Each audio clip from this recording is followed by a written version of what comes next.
we all get to do the flying on the airplane and all like that, but it's a lot of people, as Tom said, who really kept us in the air. So I'd like to have a couple comments from Mike Relja, who, as I say, is Mr. Maintenance, had been in the SR for forever, it seems. I got on the SR program back in 1973 up at Beale. It was basically pure luck. I was stationed in Holloman, New Mexico. Alamogordo had been on F4s for about 7 years. And for a maintenance person, anybody who works in F4, it worked you to death. I wanted to get off of them. I put in for Beale Air Force Base, not knowing that the SRs were there, but I knew they didn't have any F4s. So when I got to the base, like I said, I lucked out and got on the SR program. I got to be a crew chief on the SR-71 B model 956 in 1974. I crewed that up until around 76. I went to Kadena, spent 4 years in Kadena on the SR program. Back to Beale in 1980. I came down to flight test in the 1980 time frame as Air Force Quality Assurance, providing the acceptance for the government on the flight test airplane and the depot airplanes. Site 2 across the field, Lockheed performed the depot maintenance on approximately 2 to 3 airplanes a year, plus we had the in-house flight test airplane. I see there's a lot of maintenance people in the crowd. I saw Wayman Roy earlier from Lockheed. You guys can raise your hand. I'm terrible on names, but I recognize the faces of the guys that have worked on the airplane all these years. From Palmdale, I retired in 1988. I came back civil service on the SR program until 1990. And then I got picked up by NASA in 1990 for their program on the SR after the Air Force had the initial cancellation. And I supported NASA SR program to the last flight in 1999. And then I was involved up until 2007 of disposing of all the spare parts. Obviously, spent a lot of time on the airplane.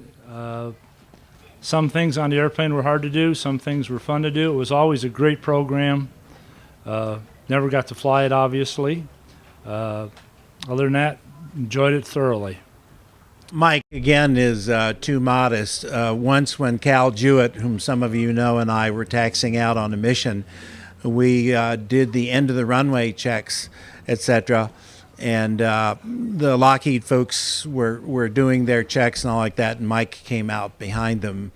And basically, he basically got on the intercom with us and said, you know, okay, everything looks okay, but there's something that doesn't feel right.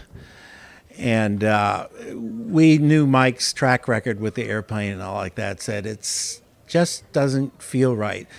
So Cal said, that's good enough for me. We're going to turn around and we're going to abort the mission and all like that. And as we taxied back toward Site 2, basically we had a generator failure, etc. So I said, yep, suspicion's confirmed. That's one of the good guys that you really trust. So like I said, his track record was well established and was proved over and over again. So thanks again for all your work. I'm here with Mike Relja. He's the one that did the maintenance on the SR-71. What was that like, Mike? Like I said, sometimes it was kind of hard. It was a lot of work. It was hard to do.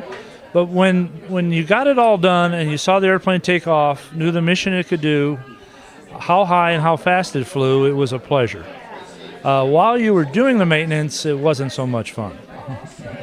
Well, you had a lot of respect from the pilots. I heard Bill talk about you had a gut instinct if something was wrong. What Bill was referring to, one day him and Cal Jewett were flying one of our depot airplanes coming out of FCF, coming out of depot, which the first flight was called FCF, Functional Check Flight, and it was performed after heavy maintenance. The airplane had been down about 7 or 8 months. We had started engines and we were taxiing out. I was riding in the escort vehicle alongside, and I noticed a lot of fluid coming out of the left nacelle around the area of what we call the accessory drive system and the electrical generator.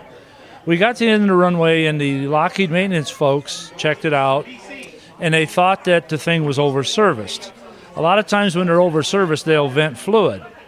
Well, there's a procedure you go through. You drop a little panel down, and you can dump the pressure, and you can force the over-service fluid overboard, and it should quit leaking.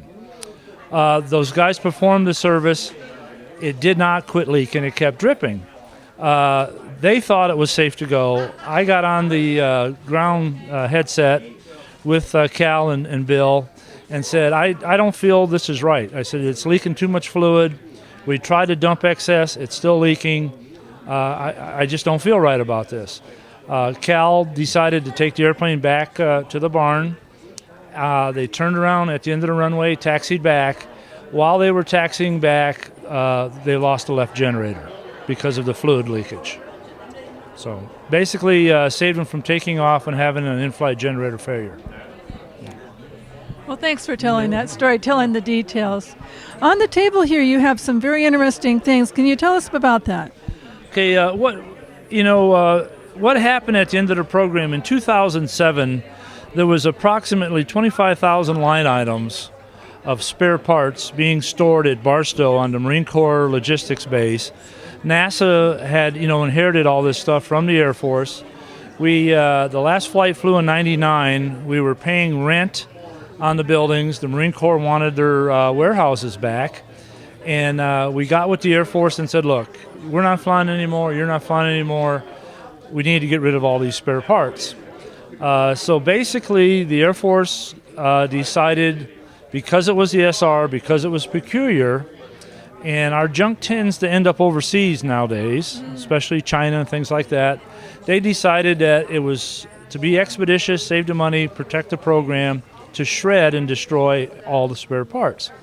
I worked out a deal with the Air Force to sign for some of these parts before they went through the shredder, just to save them for functions like this.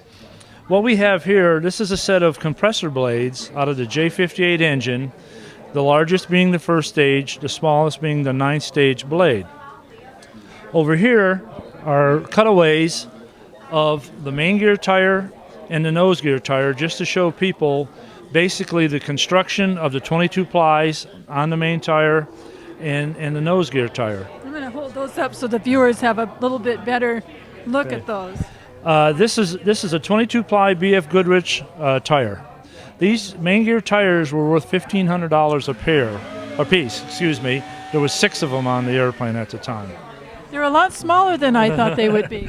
Yeah, the airplane, for the size of the tire and weight, it's probably one of the largest footprints of any airplane, including the C-5, because of the smallness of the tire and the weight of the airplane.